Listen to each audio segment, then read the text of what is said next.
Hello everyone, welcome back to the channel. Since the last video on unboxing in the snow, it was really fun to do. Since it was really fun to do, I'm going to do another video on a snow-related vehicle out in the snow.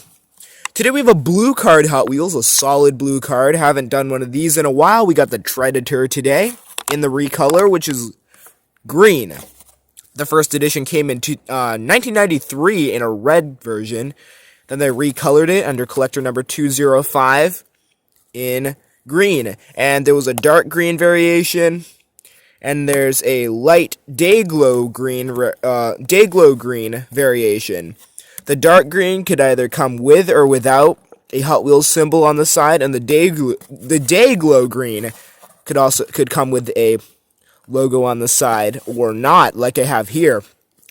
The ones without the logo are more valuable, and any ones with Dayglow green are more valuable. But I have both. I have no logo and the Dayglow green on this one.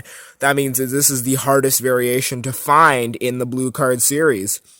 As of right now, the first variation in red is worth around $3 to $5 in a mint loose condition or mint carded or whatever. But that price will probably change. Probably has changed a lot already. The Dayglow green ones are worth around like $10, and these green ones with the logo, without the logo, I'd say probably worth a little more than $10. 3035 is the toy number. Treadator, this is from the Speed Fleet section.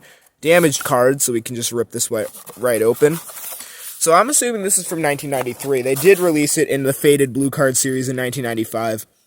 But since this is on a solid card, and it's not too late of a collector number, I'm assuming this is a 1993. More cards you can get from Speed Fleet, Speed Demons, Action Command. Here's the back of the card.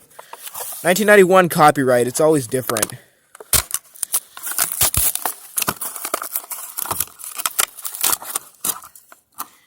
Not too much glue on this one. Here's our Treadator. Finally got to get this one loose. Got those tiny wheels on it. They all spin. 1992, made in Malaysia. Black plastic base. And here's our Treadator.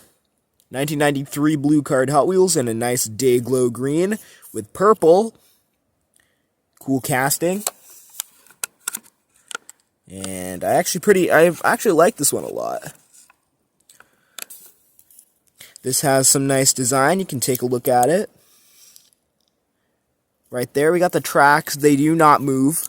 They're just solid plastic. The purple's plastic in there. You can see that. There's no tampos since it's missing the Hot Wheels logo. And just that nice Dayglow green, which is the metal part of this casting. I got this on a lot at eBay, so this was in a lot on eBay, and I got a great deal on the lot too. It was pretty remarkable that I got some of the rarest editions. That's plastic, metal. Not really too much to look at on this casting. It's just, well, I mean, we got a lot of detail, but we don't have any tampos on it. It'll drift in the snow as well. Thanks for checking it out with me. Subscribe to the channel for more. I'll see you in the next video. And I could just stick it right back in there if I wanted to sell it in the package. But if you're not dumb, you can probably already figure it out. Thanks for tuning in. Subscribe for more.